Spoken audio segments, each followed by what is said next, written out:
মা, তুমি এরকম করছো কেন বলো?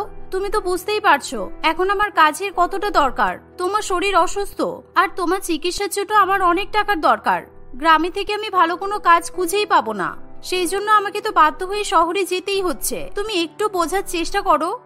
কিন্তু অত বড় শহরে অজানা অজানা জায়গায় তুই একা একা কি করে থাকবি? আমার তোকে নিয়ে খুব চিন্তা হচ্ছে।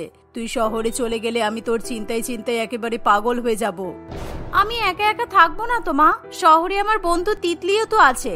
আমি যে হোটেলে কাজ করব, সেই হোটেলওয়ালাদের আমার যদি কাজ পছন্দ হয় তাহলে ওরা আমার স্যালারি অনেক বাড়িয়ে দেবে। তুমি তো জানো তিতলি কত বেশি টাকা পায়, তাই জন্য আমাকে যে করেই হোক ওই কাজটাতে জয়েন করতেই হবে। ঠিক আছে, আমি তোকে যেতে দিতে পারি, কিন্তু তুই আমাকে কথা দে তুই শহরে যাওয়ার পর প্রত্যেকদিন আমাকে ফোন করবি, আমার খোঁজ খবর নিবি। হ্যাঁ মা, এতে আবার বলার কি আছে? আমি প্রত্যেকদিন তোমাকে ফোন করব, এ নিয়ে তুমি একদম চিন্তা করো না। তুমি একদম নিশ্চিন্তে থাকো। কিন্তু রিঙ্কি, কালকে তো তোর জন্মদিন। তুই জন্মদিনের দিন তোর মায়ের সঙ্গে থাকবি না? তুই ওদের সঙ্গে কথা বল না। যদি কালকের দিনটা তুই বাড়িতে থাকতে পারিস তাহলে তো খুব ভালোই হবে। নিজের হাতে অন্তত ভালো মন্দ কিছু খাবার রান্না করে তোকে খাওয়াতে পারবো। আমি তো জানি এর চেয়ে বেশি কিছু তো আমি আর কিছু করতে পারবো না। না মা, এটা তো সম্ভব নয়, কারণ কালকে হোটেলে অনেক বড় একটা বার্থডে পার্টি আছে। শুনেছি নাকি এক অনেক বড় ব্যবসায়ীর মেয়ের জন্মদিনের পার্টি, আর ওই মেয়েটার জন্মদিনের পার্টি ওই হোটেলেই সেলিব্রেট করা হবে। সেই জন্য অনেক স্টাফের প্রয়োজন। তাই তো আমি এই চাকরিটা পেলাম। আমি যদি আজকে হোটেলে গিয়ে উপস্থিত না হতে পারি তাহলে আমি চাকরিটা আর পাবো না। এই শুনে শান্তি দেবীর আর কিছু বলার থাকে না। রিঙ্কিকে শান্তি দেবী অনেক কষ্ট করে কোলে পিঠে করে মানুষ করেছে। স্বামী মারা যাওয়ার পর সে লোকের বাড়িতে কাজ করে রিঙ্কিকে উচ্চ মাধ্যমিক পর্যন্ত পড়াশোনা করাতে পেরেছে। রিঙ্কির কলেজে ভর্তি হওয়ারও খুবই ইচ্ছে ছিল, কিন্তু শান্তি দেবী হঠাৎ করে ভীষণ পরিমাণে অসুস্থ হয়ে পড়ে। দীর্ঘ 1 বছর যাবৎ সে নানান রকম রোগে ভুগতে থাকে। তাই রিঙ্কি কলেজে ভর্তি হওয়ার সিদ্ধান্ত পরিবর্তন করে এবং কাজ খুঁজতে শুরু করে দেয়। কিন্তু গ্রামে সে ভালো কোনো কাজ খুঁজে পায় না। শহরের এক বড় 5 স্টার হোটেলে রিঙ্কির গ্রামেরই এক বন্ধু তিতলি রিসেপশনিস্টের কাজ করত। সেই তিতলি একদিন গ্রামে ফিরে আসলে রিঙ্কি তাকে একটা কাজের ব্যবস্থা করে দিতে বলে। তাই তিতলি শহরে ফিরে গিয়ে তাদের হোটেলেই রিঙ্কির একটা কাজের ব্যবস্থা করে দেয়। তাই সেদিনই রিঙ্কি তার মাকে বিদায় জানিয়ে শহরে গিয়ে পৌঁছায়। পরের দিন, সবাই ভালো করে শুনে নাও, আমাদের হোটেলে আজকে আমাদের শহরের অনেক বড় ব্যবসায়ীর মেয়ের জন্মদিন। সেই জন্য আমাদের সবকিছু খুব ভালো করে অ্যারেঞ্জ করতে হবে। কোনো কিছুতে যাতে কোনো রকমের অসুবিধা না হয়, আর ম্যাডামের সাথে কোনো প্রবলেমও না হয়, সেই দিকটা কিন্তু খুব ভালো করে নজর রাখবে। যাও, যে যার কাজে লেগে পড়ো। এই বলে ম্যানেজার বাবু সেখান থেকে চলে যায়। তোরা দাঁড়িয়ে থাকিস না, চল তাড়াতাড়ি কাজগুলো কর। আমাদেরকে খুব ভালোভাবে ম্যাডামের ওয়েলকাম জানাতে হবে। ম্যাডাম কিন্তু ভীষণ রাগী, ভীষণ বদমেজাজি। সকালে ফোন করেছিল, আমি ফোন ধরেছিলাম। বাপরে বাপ, যেন ধানি লঙ্কা। বড়লোক বাবা মা হলে যা হয় আর কি। কোনো কাজে গন্ডগোল হলে আমাদের কিন্তু আর রক্ষে নেই। ঠিক এমন সময় রিঙ্কিকে তার মা ফোন করে। আজকে যেহেতু রিঙ্কির জন্মদিন, তাই রিঙ্কির মা তাকে জন্মদিনের শুভেচ্ছা জানায়। আজকে তোর জন্মদিন আর তুই বাড়িতে নেই, তাই মনটা বড্ড খারাপ করছে। আজকে প্রথমবার জন্মদিনে তুই আমার কাছে নেই। নিজের খেয়াল রাখিস মা, তুই জীবনে আরো বড় হ, এই প্রার্থনা করি। ধন্যবাদ মা, তোমার আশীর্বাদ আমার জন্য অনেক গুরুত্বপূর্ণ। তুমি পাশে থাকলে আমি সব কঠিন পরিস্থিতি কাটিয়ে দিতে পারবো। আচ্ছা মা, এবার কিন্তু আমি রাখছি, আমার এখন অনেক কাজ আছে। এই বলে রিঙ্কি ফোন কেটে দেয়। আরে রিঙ্কি, আজকে তো তোরও জন্মদিন। হ্যাঁ তাই তো, আজকে তোর জন্মদিন আমি ভুলেই গিয়েছিলাম। Happy birthday Rinki. হ্যাঁ Rinki, many many happy returns of the day. কি অদ্ভুত ব্যাপার তাই না? দেখো, তোমারও আজকে জন্মদিন, কিন্তু তুমি অন্যজনের জন্মদিনের পার্টির জন্য সমস্ত অ্যারেঞ্জমেন্ট করছো। নিজের জন্মদিনের কথা তোমার মনেই নেই। আমাদের ধনী আর গরিবের মধ্যে কত পার্থক্য, তাই না? ঠিক এমন সময় কেউ একজন এসে রিঙ্কিকে ম্যানেজার বাবুর রুমে ডেকে নিয়ে যায়। রিঙ্কি, আমি তোমাকে একটা স্পেশাল ডিউটি দিতে চাই। তুমি যেহেতু দেখতে খুব সুন্দর, সেই জন্য আমি তোমাকে ম্যাডামের ওয়েলকামের জন্য দায়িত্ব দিতে চাই। তুমি এক কাজ করো, তুমি গেটের কাছে দাঁড়িয়ে থাকবে। ম্যাডাম যখন গাড়ি থেকে নামবে, ম্যাডামকে সঙ্গে নিয়ে তুমি হোটেলের মধ্যে ঢুকবে, আর সবসময় তুমি ম্যাডামের পাশেই থাকবে। ওনার কোনো কিছুর প্রয়োজন হলে তুমি হেল্প করবে। Okay sir, thank you. আমি তাহলে গেটের কাছে গিয়ে দাঁড়িয়ে পড়ছি। আর শোনো, তুমি আমাদের হোটেলের স্টাফদের ড্রেসটা চেঞ্জ করে ভালো একটা ইউনিক মতো ওয়েস্টার্ন ড্রেস পরে নাও, যাতে তোমাকে দেখতে আরো বিউটিফুল লাগে। আমি খুবই চার্মিং ভাবে ম্যাডামের ওয়েলকাম করতে চাইছি। এই শুনে রিঙ্কি তিতলির কাছে যায়। রিঙ্কির কাছে যেহেতু ভালো কোনো ড্রেস ছিল না, সেই জন্য তিতলি তার খুব সুন্দর ওয়েস্টার্ন একটা ড্রেস রিঙ্কিকে দিয়ে দেয়। রিঙ্কি প্রথমবার এত সুন্দর ওয়েস্টার্ন ড্রেস পরে। আর তাকে দেখতে খুবই সুন্দর লাগে। রিঙ্কি হালকা করে মেকআপ করে গেটের কাছে গিয়ে দাঁড়িয়ে পড়ে। কিছুক্ষণের মধ্যেই হোটেলের অন্য একজন স্টাফ রিঙ্কির কাছে এসে বলে, দিদি তোমাকে ওই গাড়ির কাছে ডাকছে, ওই যে গাড়িটা দাঁড়িয়ে আছে না ওখানে ডাকছে তোমাকে। জানি না কারা আছে, তবে তোমাকে ডেকে দিতে বললো যে গেটের কাছে যে মেয়েটা দাঁড়িয়ে আছে ওকে ডেকে দাও। ও তাহলে মনে হয় ম্যাডাম চলে এসেছে। স্যার আমাকে বলেছিলেন ম্যাডামকে গাড়ি থেকে নিয়ে আসতে, আমি এখনই যাচ্ছি। এই বলে রিঙ্কি হোটেল থেকে কিছুটা দূরে দাঁড়িয়ে থাকা গাড়ির কাছে চলে যায়। আর তখনই ওই গাড়ির ভেতর থেকে 2-4 জন ব্যক্তি বাইরে বেরিয়ে আসে আর তারা রিঙ্কিকে জোর করে গাড়ির মধ্যে তুলে নেয়। তারা রিঙ্কির মুখে কাপড় চাপা দিয়ে রিঙ্কিকে অজ্ঞান করে দেয়। সবকিছু প্ল্যান মাফিক হওয়ার ফলে রিঙ্কি নিজেকে কোনো রকম ভাবে রক্ষা করতে পারে না। রিঙ্কিকে গাড়িতে তুলে নেওয়ার পর সেই গাড়ি দ্রুত গতিতে চলতে শুরু করে। অন্যদিকে কিছুক্ষণের মধ্যেই শহরের সবচেয়ে বড় ব্যবসায়ীর মেয়ে পিঙ্কি, যার আজকে জন্মদিন, সে ওই হোটেলের সামনে এসে উপস্থিত হয়। ওই গাড়িতে শুধুমাত্র পিঙ্কি এবং তার ড্রাইভার ছিল। পিঙ্কিকে গাড়িতে বসে থাকতে দেখে তিতলি এবং তার সঙ্গীরা প্রচন্ড পরিমাণে অবাক হয়। পিঙ্কি এবং রিঙ্কি দুজনেই দেখতে হুবহু একই রকমের ছিল, সেই জন্য তারা সকলেই পিঙ্কিকে রিঙ্কি মনে করে। এই রিঙ্কি, তুই গাড়িতে উঠে বসে আছিস কেন? তাড়াতাড়ি নাম, ম্যাডামের আসার সময় হয়ে গেল। আচ্ছা, আমি তো তোকে অন্য একটা ড্রেস পরতে দিয়েছিলাম, তুই এই ড্রেসটা আবার কোথায় পেলি বলতো? এই শুনে বড়লোকের মেয়ে পিঙ্কি প্রচন্ড পরিমাণে রেগে যায়। সে তৎক্ষণাৎ গাড়ি থেকে নেমে এসে বলে, শাট আপ, ননসেন্স কোথাকার। আমি রিঙ্কি নই, আমার নাম পিঙ্কি। আজকে আমার বার্থডে পার্টি আছে এখানে। আমার বাবা আমার বার্থডে পার্টির জন্য এই হোটেলটা বুক করেছে, আর তোমরা আমাকে এরকম ভাবে ওয়েলকাম জানাচ্ছ? আমি তোমাদের সবার নামে কমপ্লেন করব, তোমাদের সবার চাকরি আমি খেয়ে ফেলবো। পিঙ্কির কথা শুনে তিতলি এবং হোটেলের অন্যান্য স্টাফ সকলেই প্রচন্ড পরিমাণে অবাক হয়। প্লিজ ম্যাডাম, আপনি এরকম করবেন না। আসলে আমাদের হোটেলে একজন স্টাফ আছে যে হুবহু আপনার মতো দেখতে, ওর নাম রিঙ্কি। আপনারা রিঙ্কির মধ্যে কোনো তফাৎ নেই, আপনি একদম রিঙ্কির মতোই দেখতে। আমরা সেই জন্য আপনাকে দেখে ভীষণ অবাক হচ্ছি, তাই আমরা আপনাকে রিঙ্কি মনে করেছিলাম। আর দেখুন ম্যাডাম, আপনাদের দুজনের নামের মধ্যেও কিন্তু অনেক মিল আছে। আমাকে এসব গল্প শোনানো হচ্ছে কেন? আমি কারোর মতো দেখতে নই, ওকে? যত সব স্টুপিডিটি। নাও তাড়াতাড়ি যা করার করো, আমার এরকম বাইরে ডাস্টের মধ্যে দাঁড়িয়ে থাকতে মোটেই ভালো লাগছে না। আসলে ম্যাডাম এর একদম সত্যি কথাই বলেছে, আমাদের একটা স্টাফ হুবহু আপনার মতো দেখতে। ইভেন আমিও আপনাকে দেখে প্রচন্ডভাবে অবাক হচ্ছি। তখনই হোটেলের রাজু নামের একজন স্টাফ দৌড়ে দৌড়ে সেখানে আসে। রিঙ্কিকে কয়েকজন লোক ধরে নিয়ে চলে গেছে, একটা গাড়ি এসেছিল আর রিঙ্কি করে তুলে নিয়ে পালিয়ে গেছে। আমি ওই গাড়ির পেছনে পেছনে অনেক দৌড়েছি, কিন্তু কিছুতেই আমি ওদেরকে ধরতে পারলাম না। তবে আমি গাড়িটার নাম্বার নোট ডাউন করে নিয়েছি। দয়া করে আপনারা রিঙ্কিকে বাঁচান। আর কি, ইনি তো পুরো রিঙ্কির মতোই দেখতে। ওরা যে রিঙ্কিকে নিয়ে পালিয়ে গেল, ওটা তো আসলেই রিঙ্কি নয় তাহলে। রাজুর কথা শুনে পিঙ্কি খুবই ভয় পেয়ে যায়। তার ব্যাপারটা ভীষণ রকম ভাবে অদ্ভুত বলে মনে হয়, তাই সে তখনই তার বাবা মাকে ফোন করে সেখানে ডাকে।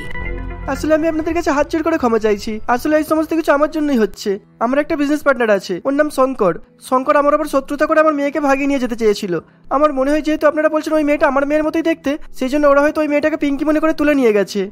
তাহলে প্লিজ আপনি আমার বন্ধুকে যেখান থেকেই পারেন খুঁজে নিয়ে আসুন, কারণ ও শুধুমাত্র আমার ভরসায় শহরে এসেছিল।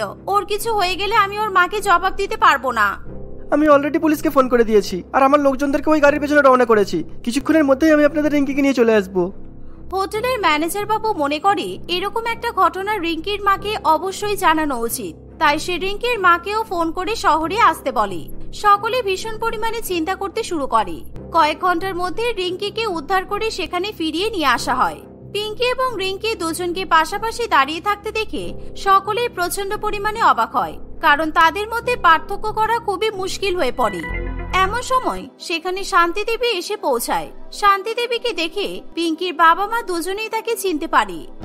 এ কি শান্তি, তুই এখানে? রিঙ্কি তাহলে তোর মেয়ে? কত বছর পর আমি তোকে দেখলাম, তুই কোথায় চলে গিয়েছিলি? হঠাৎ করে কিছু না বলে কয়ে সেদিন রাতে তুই বাড়ি থেকে পালিয়ে গেলি কেন? আমরা তোকে অনেক খুঁজেছিলাম, কিন্তু কোথাও তোর খোঁজ পাইনি। এই কথা শুনে শান্তি দেবী কাঁদতে কাঁদতে বলে, আমি আপনাদের সঙ্গে অনেক অন্যায় করেছি, আমি মহা পাপ করেছি।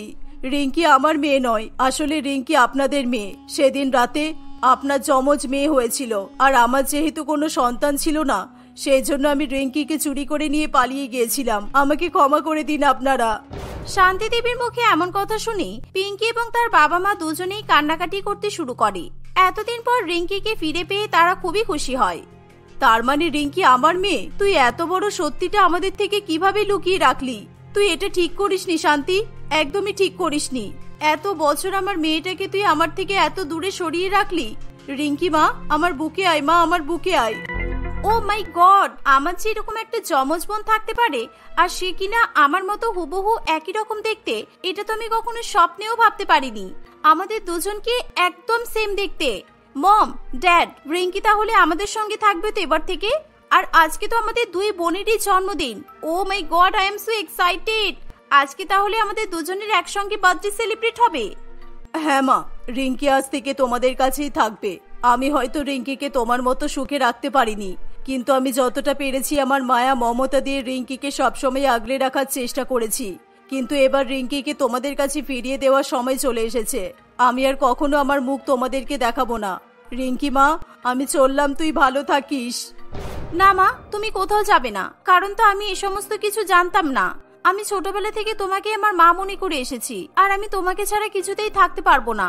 আমি জানি আমাকে ছাড়া তোমার এই পৃথিবীতে আর কেউ নেই। তোমাকে আমি একা কিছুতেই ছাড়তে পারবো না।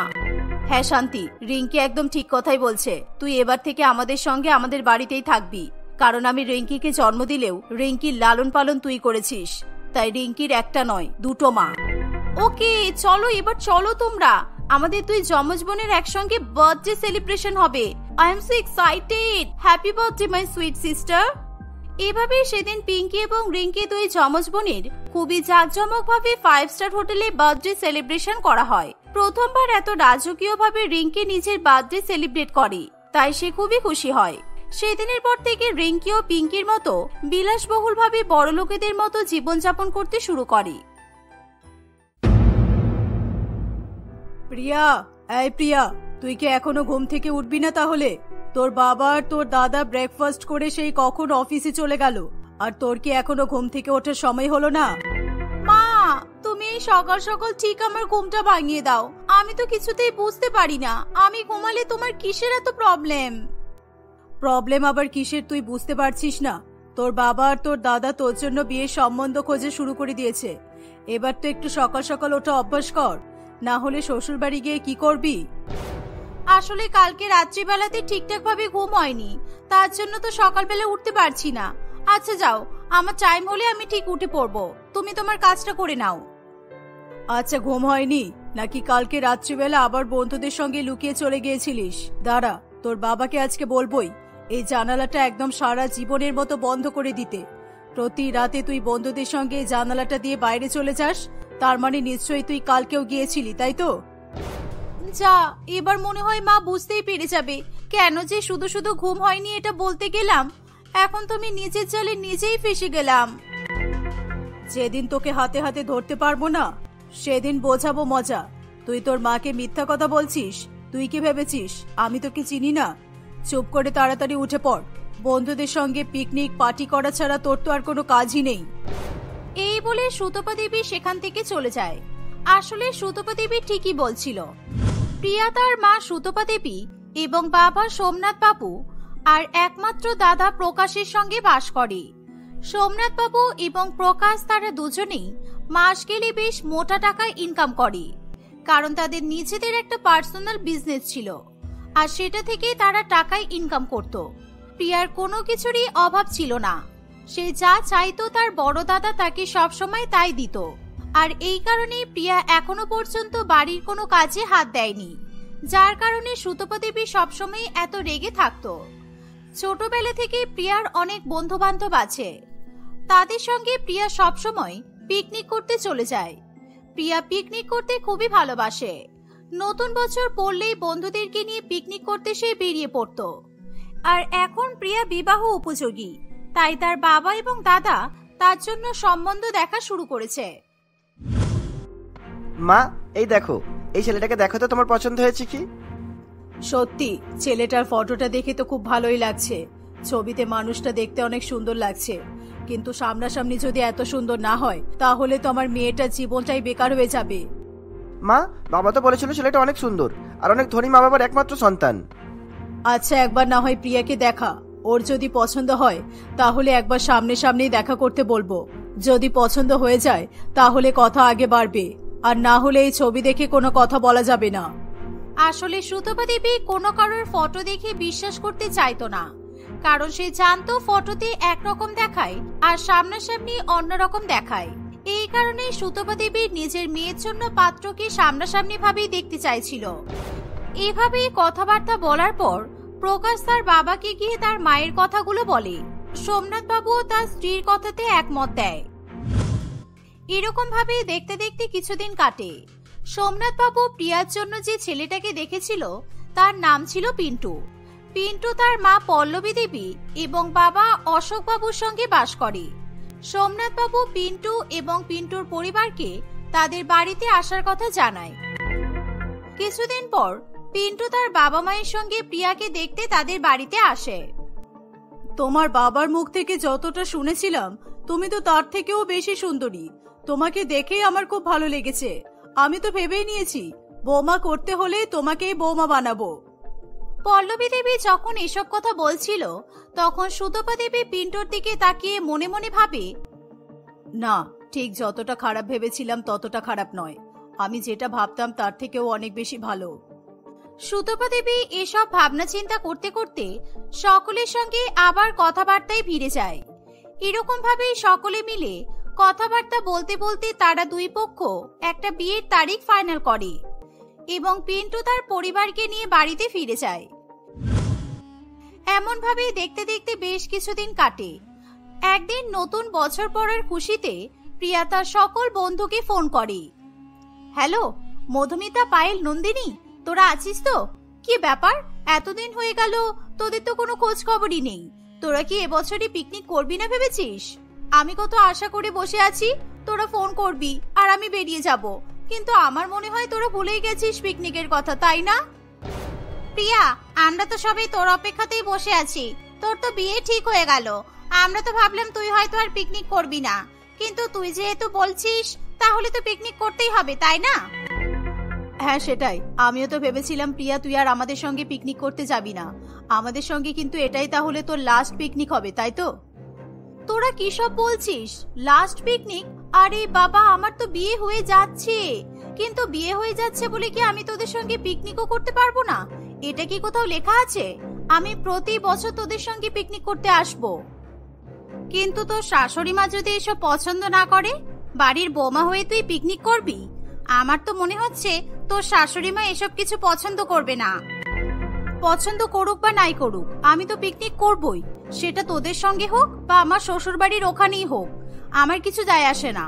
আমি শুধু নতুন বছরে পিকনিক করতে চাই, অনেক মজা করতে চাই, ব্যাস।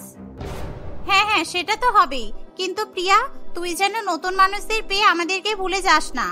বন্ধুগুলোকে একবার ডেকে নিস, তাহলে আমরাও তোর সঙ্গে পিকনিক করতে পারবো। আচ্ছা ওসব এখন বাদ দে, কিন্তু এই বছরে কোথায় পিকনিক করতে যাওয়া হবে সেটা তো বল।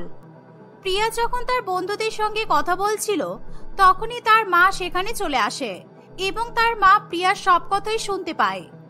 এই বছর অন্য কোথাও নয়, তুই তো শ্বশুর বাড়িতে গিয়ে পিকনিক করবি, ঠিক আছে?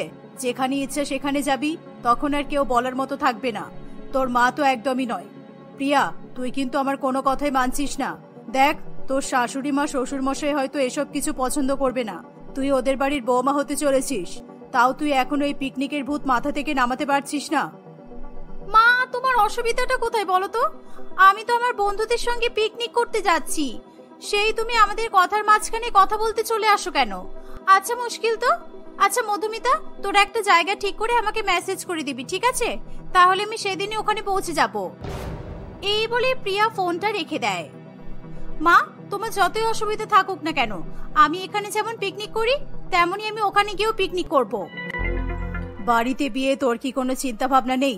কত কিছু কেনাকাটা করতে হবে, তুই তো দেখছি শুধু পিকনিক করতে ব্যস্ত। শোনো, বিয়ের শপিং যতই দেরি হোক না কেন, বিয়ের আগের দিন বিয়ের শপিং করে নিয়ে চলে আসবো, কিন্তু পিকনিক করতে যাওয়া থেকে আমাকে কেউ আটকাতে পারবে না। পিকনিক তো আমি করতে যাবই। হে ঈশ্বর, এই মেয়েটাকে নিয়ে আমি কি যে করব কে জানে। তুই যা পারিস কর। এই বলে সুতপা দেবী সেখান থেকে চলে যায়। মায়ের কোনো কথায় ধ্যান না দিয়ে প্রিয়া পিকনিকের কথাই চিন্তা ভাবনা করতে থাকে। পিকনিকে কি কি করবে, কেমন কি সেলফি তুলবে আর কেমন কি খাবার দাবার রান্না হবে, এসব নিয়ে সে শুধু ভাবতে থাকে। দেখতে দেখতে আরো বেশ কয়েকদিন কাটে। একদিন মধুমিতা, নন্দিনী এবং পায়েল প্রিয়াকে একটা অ্যাড্রেস মেসেজ করে দেয়। কিছুদিন পরেই নতুন বছর মানে 2024 সাল পড়ে যায়। এই খুশিতে প্রিয়া নতুন জামা কাপড় পরে এবং সাজগোজ করে বন্ধুদের সঙ্গে পিকনিক করতে বেরিয়ে পড়ে। তারা বাড়ি থেকে বেশ কিছুটা দূরে সবকিছুর আয়োজন করে। তারা 4 বান্ধবী মিলে অনেক সুন্দরভাবে পিকনিকের আয়োজন করে। এরকম ভাবে তারা মজা করে পিকনিক করতে থাকে। সেদিন পিকনিক করে প্রিয়া অনেকই মজা পেয়েছিল, আর এই কারণেই সে আবারও পিকনিক করার কথা ভাবছিল। কিন্তু কিছুদিন পরেই তার বিয়ে ছিল, তাই বিয়ে শপিং করে অনুষ্ঠানে বসে পড়ে এক এক করে সমস্ত অনুষ্ঠান শেষ করার পর শেষতম দিনে প্রিয়া এবং পিন্টুর বিয়ে হয়ে যায়। বিয়ে করে পিন্টু তার বউকে নিয়ে চলে যায়। সেখানকার প্রতিবেশীরা প্রিয়াকে দেখে খুবই খুশি হয়। এখানে তো কতজন আছে, সবাই তো দেখছি আমার মতোই আমার বয়সী। যাক, এদের সঙ্গে পিকনিক করতে আরো বেশি মজা লাগবে। আমার মনে হয় এরাও আমার মতো হয়তো পিকনিক করতে ভালোবাসে। প্রিয়া যখন এসব কথা মনে মনে ভাবছিল, তখন তার শাশুড়ি মা বরণডালা নিয়ে তার দিকে এগিয়ে আসে। আরে বাবা, আমার নতুন বৌমাটাকে তোমরা কেন বিরক্ত করছো? দেখতেই তো পারছো বেচারি কতটা ক্লান্ত হয়ে পড়েছে, তার উপরে আবার তোমরা সকলে ঘিরে ওকে বসে পড়েছো। আচ্ছা আচ্ছা, এবার কালকে না হয় নতুন বৌমার মুখ দেখে নেবে, আজকে এবার তোমরা এসো। পল্লবী দেবীর মুখে এই কথা শুনে প্রতিবেশীরা সকলেই নিজের নিজের বাড়িতে ফিরে যায়। বৌমা, আমি যদি ওদেরকে না বলতাম তাহলে ওরা সারা রাত তোমাকে নিয়ে গল্প করতেই ব্যস্ত থাকতো। ওরা তো এরকমই, আবার কালকে চলে আসবে তোমার সঙ্গে গল্প করতে। আচ্ছা, এখন তুমি পিন্টুর সঙ্গে যাও।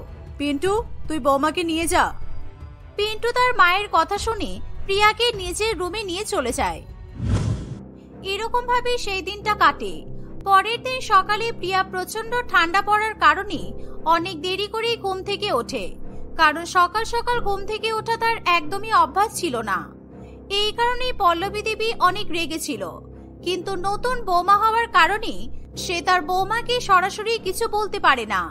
9টার সময় পল্লবী দেবী বৌমার রুমের সামনে এসে বৌমাকে ডাক দিতে থাকে। কি ব্যাপার বৌমা, তুমি এখনো উঠলে না? আরে বাবা, ঠান্ডা কি তোমার একারই লাগছে? ঠান্ডা তো সকলের জন্যই, সকলেরই ঠান্ডা লাগছে। কিন্তু দেখো, তোমাকে দেখার জন্য পাড়া প্রতিবেশী সকলে আবার এসে হাজির হয়ে গেছে, আর তোমারই তো দেখা পাচ্ছি না। তাড়াতাড়ি বাইরে চলো। শাশুড়ি মায়ের এই কথা শুনে প্রিয়া উঠতে না চাইলেও তাকে উঠে ফ্রেশ হয়ে বাইরে যেতে হয়। প্রিয়ার সঙ্গে আবারও প্রিয়ার বয়সী যে প্রতিবেশী বউগুলো ছিল, তারা প্রিয়াকে দেখে তার সঙ্গে কথা বলতে শুরু করে দেয়। আচ্ছা বৌদিরা, তোমরা কি পিকনিক করতে পছন্দ করো?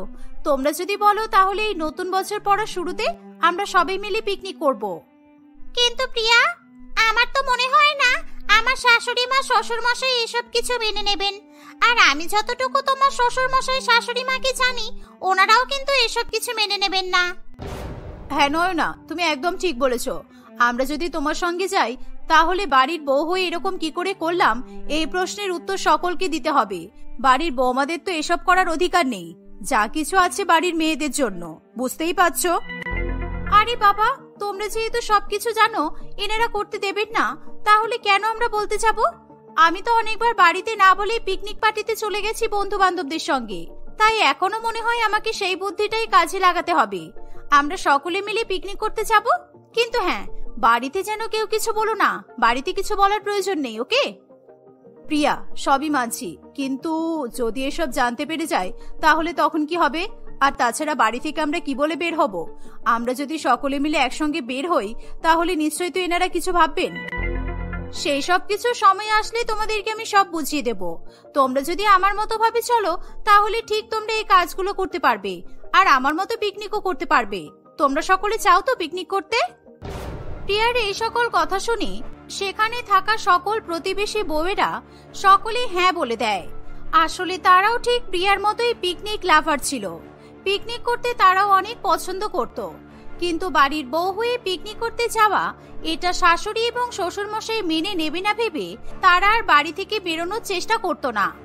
এই ভয়ে তারা পিছিয়ে পড়ত, কিন্তু প্রিয়ার কথা শুনে তারা সকলেই খুবই খুশি হয়। এইভাবেই দেখতে দেখতে 2-1 দিন কাটে। একদিন প্রিয়া তাদের সকলকে ডেকে পিকনিকে যাওয়ার কথা আলোচনা করে। পরের দিন সকালে এক এক করেই তারা সকলেই বাজারে যাওয়ার নাম করে বের হয়ে যায়। কিন্তু অনেকক্ষণ সময় কেটে যাওয়ার পর তারা বাড়িতে ফোন করে জানায় যে তারা তাদের বান্ধবীদের বাড়িতে আটকে পড়েছে। আর এইভাবে তারা সকলে মিলে পিকনিক করতে লেগে পড়ে। প্রিয়া বাড়িতে না ফেরার কারণে পল্লবী দেবীর চিন্তা আরো বেড়ে যায়। তাই সে প্রিয়াকে খুঁজতে বেরিয়ে পড়ে। সে যখন দেখতে পায় প্রিয়া প্রতিবেশীদের সঙ্গে পিকনিক করছে, তখন পল্লবী দেবী খুবই রেগে গিয়ে বলে, বৌমা, এসব কি হচ্ছে? দেখো, তোমার যদি পিকনিক করার ইচ্ছে ছিলই, তুমি তাহলে এটা আমাকে আগে বলতে পারতে। তোমাকে এরকম মিথ্যা কথা আর বলতে হতো না। তুমি কি জানো তুমি এখানে নতুন? আর এই কারণেই আমার চিন্তা হচ্ছিল, তাই আমি তোমাকে খুঁজতে বেরিয়েছিলাম। যাক, ভালো হয়েছে তোমাকে খুঁজে পেয়ে গেছি। আচ্ছা চলো, এবার তাহলে আমরা সবাই মিলে একসঙ্গে পিকনিক করি। পল্লবী দেবীর মুখে এই কথা শুনে প্রিয়া অবাক হয়ে যায়। তখন সে মিথ্যা কথা বলার জন্য তার শাশুড়ি মায়ের কাছে ক্ষমা চায়। প্রিয়া এবং তার শাশুড়ি মায়ের মধ্যে এরকম মিল দেখে তাদের পাড়া প্রতিবেশী অনেকেই তাদের সঙ্গে পিকনিক করতে যেত। এভাবেই তারা সকলে হাসি খুশি দিন কাটাতে থাকে।